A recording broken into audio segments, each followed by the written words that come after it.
सुबह के करीब 7 बज रहे थे। आकाश अभी भी हल्की अधजगी नींद में सो रहा था। तभी प्रिया अखबार आ जाता है, तो अभी प्रिया अखबार उठाकर बेड के पास बैठकर आकाश के बगल में पढ़ने लगती है।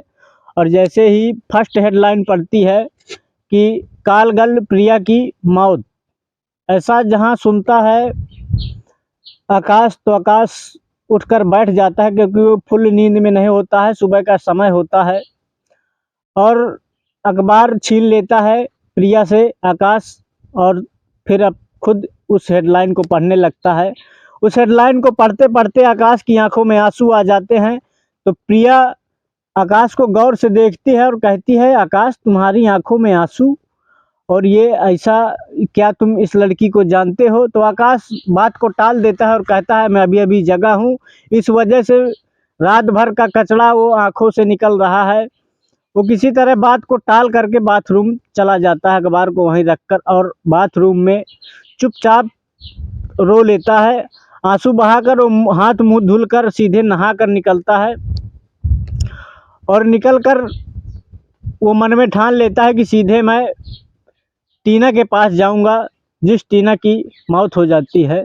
जी हाँ दोस्तों, मैं हूँ आरजे पटेल। क्राइम स्टोरी पर आप सब लोगों का स्वागत है। अगर आपको एक स्टोरी पसंद आए तो वीडियो को लाइक करें और सब्सक्राइब करें। तो ज़्यादा समय न लेते हुए मैं आपको सीधे स्टोरी की तरफ ले जाता हूँ। आकाश एक कंपनी में जॉब करता है, जिसकी ज़िंदगी बहुत अच्छे से कट रही होती है। आकाश की एक पत्नी होती है प्रिया, खूबसूरत पत्नी होती है, और 1-2 साल उनके शादी को हो जाते हैं। उनका अच्छा खासा एक छोटा सा बच्चा होता है, जिसका नाम वो रखते हैं हिमांशु। आकाश रोज नहा धोकर ऑफिस जाता और उनकी अच्छी खासी ज़िंदगी कट रही थी। अच्छा पैसा कमाता था, अच्छे फ्लैट में रहता था, और अच्छी खासी उनकी ज़िंदगी चल रही होती है। एक दिन आकाश जैसे ही खा पी कर घर से निकलता है और जाकर बस स्टॉप में बस में बैठता है, और बस चल देती है ऑफिस जाने के लिए। और देखता क्या है कि रास्ते में बस में एक लड़की और एक कंडक्टर से बहस हो रही होती है। कंडक्टर उस लड़की से किराया मांगता है, और वो लड़की कहती है कि आज मेरे पास पैसे नहीं हैं, आज मैं पर्स में अपने पैसे डालना भूल गई हूँ, तो आप ना हो तो आप किराया मुझसे कल ले लीजिए। तो कंडक्टर कहता है कि मैडम, ऐसी लड़कियां मुझे रोज़ मिलती हैं, और मैं कुछ नहीं जानता, मुझे किराए से मतलब, आप चाहे जैसे दीजिए किराया। उनकी बहस देखते देखते बस रोक दी जाती है, बहस बढ़ जाती है। तभी आकाश सोचता है क्यों ना मैं इनका मसला हल कर दूं। आकाश अपने पर्स से कुछ पैसे निकालता है और उस कंडक्टर से कहता है कि लीजिए इनका किराया, आप मुझसे ले लीजिए और गाड़ी आगे बढ़ाइए, ताकि हम लोगों को लेट ना हो, ऑफिस जल्दी पहुंचना होता है। जब आकाश किराया दे देता है तो लड़की भी चुपचाप बैठ जाती है। लड़की काफ़ी सुंदर होती है, उसका नाम होता है टीना। टीना चुपचाप बैठ जाती है, कंडक्टर भी अपनी सीट में बैठ जाता है। अब होता क्या है, आकाश उस मामले को भूल चुका था। अब उसका 2 किलोमीटर के बाद ऑफिस आ जाता है, तो आकाश बस रुकवा कर वहीं उतर जाता है और चल देता है अपने ऑफिस के लिए। जैसे ही कुछ दूर चलता है तो एक लड़की उसको पीछे से आवाज़ लगाती है, जो वही लड़की थी जिसका आकाश ने किराया चुकता किया था। वही लड़की आवाज़ लगाती है कि साहब रुकिए, और वो दौड़ते हुए हाँफते हुए आकाश के पास पहुंच जाती है और आकाश से कहने लगती है, साहब आप बहुत अच्छे आदमी हैं, आपने मेरा किराया दिया, मैं आपका पैसा वापस कर दूंगी, आप कृपया अपना एड्रेस बता दीजिए। तो आकाश ज़्यादा कुछ उससे बताता नहीं है और चुपचाप बता देता है कि मैं यही ऑफिस में काम करता हूं और इसी बस से मेरा रोज़ आना जाना होता है, यहीं पर मैं डेली उतरता हूं। तो वो लड़की भी अपनी आकाश को थैंक यू बोलकर अपनी तरफ चली जाती है और आकाश भी अपने ऑफिस चला जाता है। फिर इसके बाद लड़की इतनी सुंदर होती है कि आकाश उसकी बातों में इम्प्रेस हो जाता है, उसका चेहरा आकाश के नज़रों में बस जाता है। आकाश बहुत अच्छा व्यक्ति होता है, उसने आज तक अपनी औरत यानी कि प्रिया के साथ गद्दारी नहीं की थी। उनकी अच्छी खासी लाइफ कट रही थी और ना वो गद्दारी करना चाहता था। आकाश उन लड़कों में से नहीं था जो अय्याशी करते थे। आकाश ना तो शराब पीता था और ना ज़्यादा दोस्त बनाता था।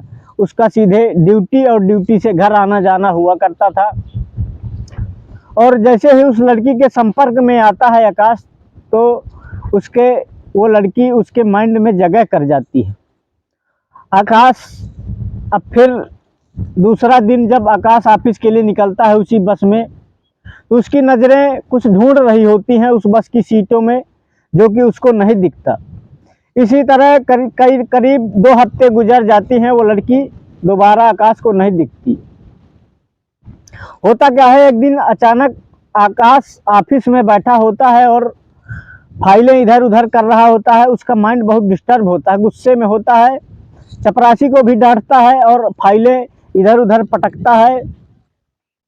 तभी देखता है एक लड़की उसको पुकारती है और कहती है, आकाश जी आप बहुत गुस्से में क्यों हैं, थोड़ा सा कंट्रोल करिए।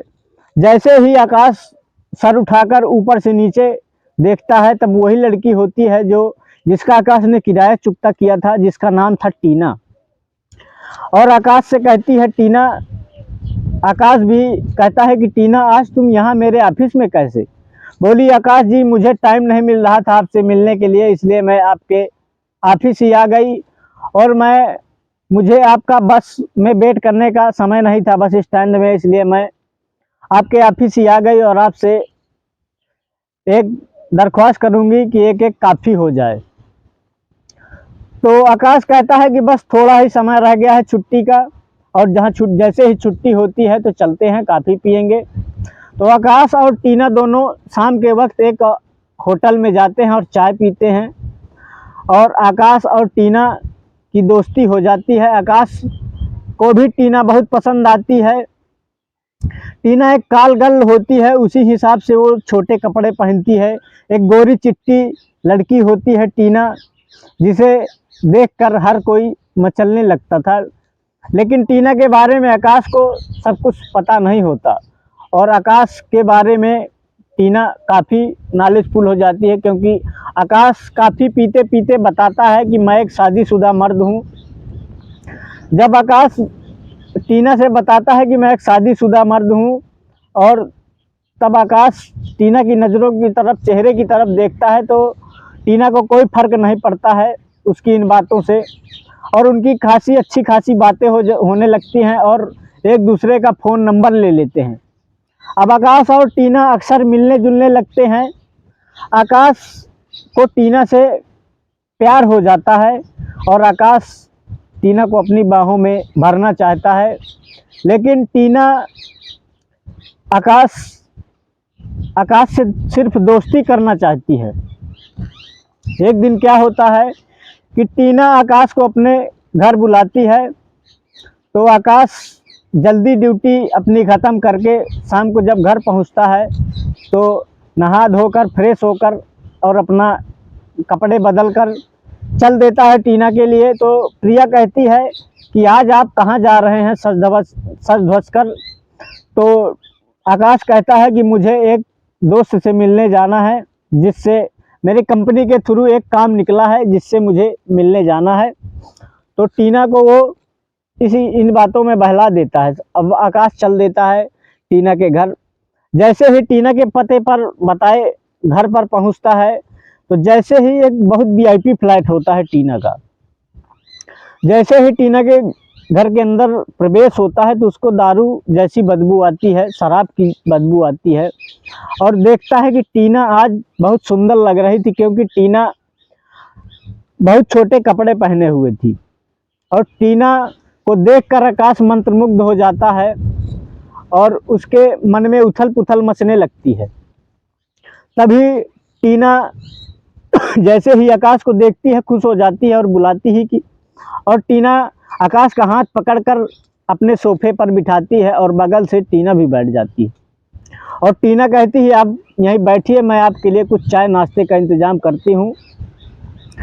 और टीना चाय नाश्ता बनाने लगती है। उसके पीछे पीछे आकाश भी उठकर चलने लगता है। और अब टीना कहती है, आकाश तुम्हारा मेरे घर में प्रवेश करते ही कई सवाल उठ रहे होंगे तुम्हारे माइंड पर कि आखिर टीना चीज़ ही क्या है और करती क्या है ये। आप मेरे बारे में ज़्यादा तो तुम कुछ जानते नहीं हो। मुझको इन सब लोगों के बीच मुझे एक तुम ही पसंद आए हो आकाश, और मैं तुम्हें अपना सबसे अच्छा दोस्त मानती हूँ, इसलिए तुम्हें आज मैंने अपने घर बुलाया है। नहीं तो मैं अकेली हूँ।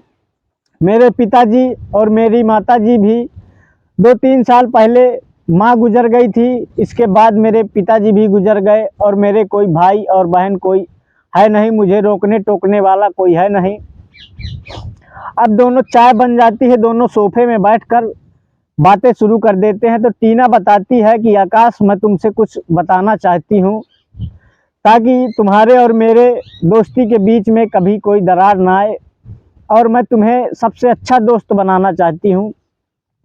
और टीना अपने बारे में बताती है कि आकाश, मैं एक कॉल गर्ल हूँ।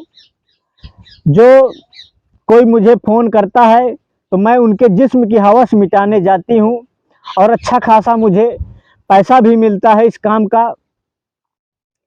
तो टीना आकाश के चेहरे का उतार चढ़ाव देख रही थी। आकाश चुपचाप बैठा रहता है और कहता है, मैं पढ़ी लिखी टीना कहती है, मैं पढ़ी लिखी भी थी लेकिन मुझे कोई नौकरी नहीं मिली, और मेरे माँ बाप भी मेरा कोई सहारा न रह गया। तब मैं इस जिस्म फरोशी के बिजनेस में घुस गई और अच्छा खासा मैं पैसा भी कमाती हूँ। रात तक जैसे ही फ़ोन आता है तो मैं जाती हूँ, रात भर रोज़ के अलग अलग मर्दों की हवस मिटाती हूँ, और अच्छा खासा मुझे सुबह पैसा मिलता है और पैसा लेकर आ जाती हूँ। और ये जो मेरा फ्लैट देख रहे हो ये सब मेरा ही है, क्योंकि मैंने अपने कमाई से बनवाया है। और टीना अच्छी खासी ज़िंदगी जी रही थी, लेकिन कहीं ना कहीं आकाश पूरी स्टोरी सुनता रहा लेकिन कुछ नहीं बोला। और टीना कहती है कि मैं तुम्हें नहीं छोड़ना चाहती और मैं तुमसे अलग होना नहीं चाहती, और मर्द तो बहुत मिले मुझे लेकिन तुम जैसा ईमानदार और सही मर्द मुझे पहली बार मिला है, इसलिए मैं तुमसे दोस्ती करना चाहती हूँ। तभी आकाश इतना व्याकुल हो जाता है टीना को देखकर, टीना की गोरी गोरी बाहें और गोरी जांघें देखकर। आकाश टीना को दोनों गालों को पकड़कर चूम लेता है। तभी टीना उसको रोक देती है और कहती है, आकाश, हवस मिटाने के लिए तो मुझे बहुत मर्द मिले हैं लेकिन मैं तुमसे ये उम्मीद नहीं रखती, और हो सके तो तुम भी मुझसे इस हवस की कभी कामना न करना, क्योंकि हवस तो मैं हर रोज़ नए नए मर्दों की मिटाती हूँ। मैं सिर्फ तुमसे एक अच्छी दोस्ती रखना चाहती हूँ, अपने दिल का दर्द तुमसे बयां करना चाहती हूँ, और तुम्हारे दिल का दर्द मैं सुनना चाहती हूँ।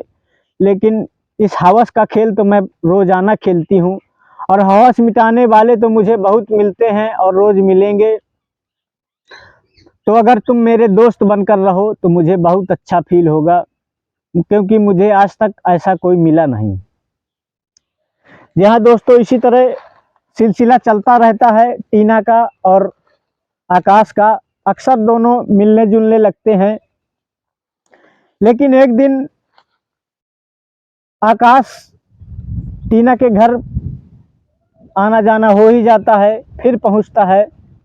अब सोचता है कि बहुत दिन हो गए हैं टीना, आज मैं तुमसे बहुत प्यार करता हूं, और आज क्यों नहीं मेरे जिस्म की हवस मिटा दो तुम। तो टीना को आकाश अपनी बाहों में भर लेता है और चूमने चाटने लगता है। चूमते चाटते टीना को भी होश अपना खोने लगती है, टीना को भी जोश आने लगता है।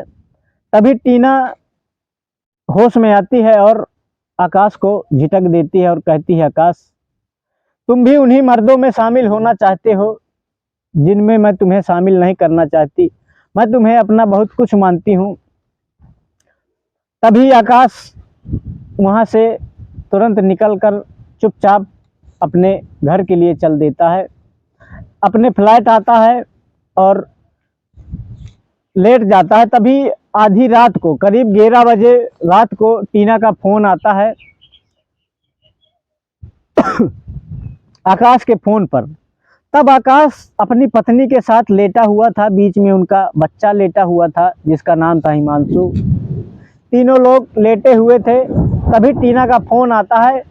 एक बार आता है तो आकाश उसको काट देता है, फिर दोबारा आता है तो फिर से आकाश काट देता है। आकाश सोचता है कहीं मेरी पत्नी ना जान जाए इस बारे में, क्योंकि वो नहीं चाहता था कि मेरी टीना के बारे में मेरी पत्नी जाने। और प्रिया की नज़रों में भी आकाश बिल्कुल एक पतिव्रता पत्नी प्रिया भी थी और पत्नी व्रता पति आकाश भी था, इसलिए अपनी पत्नी की नज़रों में नहीं गिरना चाहता था और आकाश फ़ोन को स्विच ऑफ कर लेता है। और वहीं टीना इसलिए फ़ोन कर रही थी आकाश को क्योंकि टीना को ब्रेन हेमरेज का एक रोग था, जिसने टीना ने जिस रोग का कभी आकाश से जिक्र नहीं किया था। अचानक से उसका ब्रेन दर्द करने लगता है। तो उसी रात अचानक टीना आकाश को फ़ोन करती है। तब आकाश सोचता है कि मुझे लगता है कि टीना मेरा गुस्सा देखकर मुझे फ़ोन कर रही है मुझे मनाने के लिए, इसलिए रात को ही आकाश अपने फ़ोन को स्विच ऑफ करके रख देता है। और सुबह ही ये खबर आ जाती है कि टीना नाम की कॉल गर्ल की ब्रेन हेमरेज से मौत हो जाती है। तब आकाश, जब उसकी पत्नी ये वाक़या पढ़कर सुनाती है, तब आकाश की आंखों में आंसू आ जाते हैं। जी हाँ दोस्तों, स्टोरी आप सबको कैसी लगी? अगर आपको स्टोरी अच्छी लगी हो तो मेरे वीडियो को लाइक करें, सब्सक्राइब करें, ताकि मेरा भी हौसला बना रहे। और मेरा इस स्टोरी से किसी को ठेस पहुंचाने का उद्देश्य नहीं था, इसलिए वीडियो को लाइक करें, सब्सक्राइब करें। जय हिंद, जय भारत, जय श्री राम।